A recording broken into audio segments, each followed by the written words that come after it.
Let's mic news at 8। Ahmedabad Air India विमान हादसे की स्वतंत्र जांच की मांग पर सुप्रीम कोर्ट ने केंद्र सरकार और डीजीसीए से जवाब मांगा है। याचिका विमान के पायलट कैप्टन सुमित सभरवाल के पिता पुष्कर राज सभरवाल ने दायर की है। सुनवाई के दौरान अदालत ने कहा, आप अपने ऊपर बोझ मत रखिए, पायलट को हादसे के लिए दोषी नहीं दिया जा रहा। प्रारंभिक रिपोर्ट में भी उनके खिलाफ कोई आरोप नहीं है। पायलट के पिता की ओर से वरिष्ठ अधिवक्ता गोपाल शंकर नारायणन पेश हुए, जिन्होंने बताया कि अमेरिकी अखबार वॉल स्ट्रीट जर्नल ने पायलट की गलत रिपोर्टिंग की थी। इस पर कोर्ट ने कहा कि वो रिपोर्ट भारत को बदनाम करने के मकसद से की गई थी। बता दें कि 12 जून को अहमदाबाद से लंदन जा रहा एयर इंडिया का ड्रीम लाइनर विमान उड़ान भरते ही मेघाणी नगर में मेडिकल कॉलेज हॉस्टल पर गिर गया था, जिसमें 261 लोगों की मौत हुई थी। जम्मू कश्मीर के मुख्यमंत्री उमर अब्दुल्ला ने बडगाम में कहा कि हमने लोगों के साथ एक बहुत बड़ा वादा किया है कि जो लोग 200 यूनिट से कम बिजली इस्तेमाल करेंगे उनकी बिजली मुफ्त होगी। बिना मीटर लगाए हम इस वादे को पूरा नहीं कर पाएंगे। आप अगर इस बड़े फैसले में शामिल नहीं होना चाहते हैं तो मीटर मत लगाइए। आंध्र प्रदेश के मुख्यमंत्री एन चंद्रबाबू नायडू ने अधिकारियों से डेटा आधारित अच्छे शासन की अपील की है, जिसमें समयबद्ध लक्ष्यों के साथ जनता की समस्याओं का त्वरित समाधान सुनिश्चित किया जाए। अमरावती में एक उच्च स्तरीय बैठक में नायडू ने कहा कि हर विभाग को मासिक, त्रैमासिक और वार्षिक लक्ष्य निर्धारित करने होंगे, जिसमें डिजिटल टूल्स और वास्तविक समय के डेटा का उपयोग अनिवार्य होगा।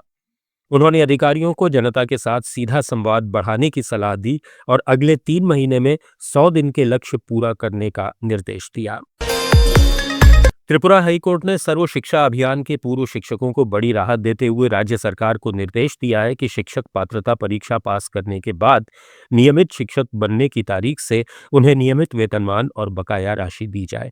जस्टिस एस दत्ता पुरकायस्थ की बेंच ने कई याचिकाओं पर फैसला सुनाते हुए कहा कि अभियान में दी गई पिछली सेवा को वेतन और नियमितीकरण के लिए नजरअंदाज नहीं किया जा सकता। कोर्ट ने बकाया राशि 2 चरणों में 6 महीने के अंदर जारी करने का आदेश दिया। साथ ही सरकार को 2019 के वित्त विभाग के आदेश के अनुसार शिक्षकों के भविष्य निधि खातों को राष्ट्रीय पेंशन योजना में स्थानांतरित करने को कहा गया है। कोर्ट ने राज्य सरकार के इस तर्क को खारिज कर दिया कि पहले के फैसले केवल सेवा में मौजूद अभियान शिक्षकों पर लागू होते हैं। कर्नाटक के उप लोकायुक्त ने कावेरी नदी के किनारे 2008-9 में बने 1.5 करोड़ रुपए के रिटेनिंग वॉल पर सवाल उठाए हैं। इसे चंद्रावन आश्रम की इमारतों की सुरक्षा के लिए बनाया गया था, लेकिन इससे नदी का मार्ग बदल गया। श्रीरंगपटना ताल्लुक के बंगार डोद्दी नहर के पास बनी इस 255 मीटर लंबी दीवार बनाने के लिए माइनर इरिगेशन डिपार्टमेंट ने एनओसी भी नहीं ली थी। अब लोकायुक्त कार्यालय ने आश्रम भूमि के पट्टे, खर्च विवरण और रिसॉर्ट्स, होम स्टेज जैसे अतिक्रमणों की जांच के लिए सभी दस्तावेज 27 नवंबर को पेश करने का आदेश दिया है। ईटानगर में anti corruption movement of Arunachal Pradesh और इंडिया अगेंस्ट करप्शन की स्थानीय इकाई ने कई एनजीओ और राजनीतिक दलों के साथ मिलकर रैली निकाली और सभा की। इसमें मुख्यमंत्री पेमा खांडू के इस्तीफे की मांग की गई। संगठन के अध्यक्ष नबम तगम ने मीडिया से कहा कि मुख्यमंत्री और उनके परिवार के खिलाफ दर्ज भ्रष्टाचार के मामलों में अदालत जानबूझकर देरी कर रही है, जिससे न्याय मिलने में सालों लग रहे हैं। तगम ने चेतावनी दी कि अब जनता सड़कों पर उतर आई है और अरुणाचल की जनता ही इस सरकार का भविष्य तय करेगी। उन्होंने मुख्यमंत्री के खिलाफ सीबीआई जांच और तत्काल इस्तीफे की मांग दोहराई और कहा कि जल्द ही प्रधानमंत्री कार्यालय को ज्ञापन सौंपा जाएगा। आप सुन रहे थे let's mic more than radio.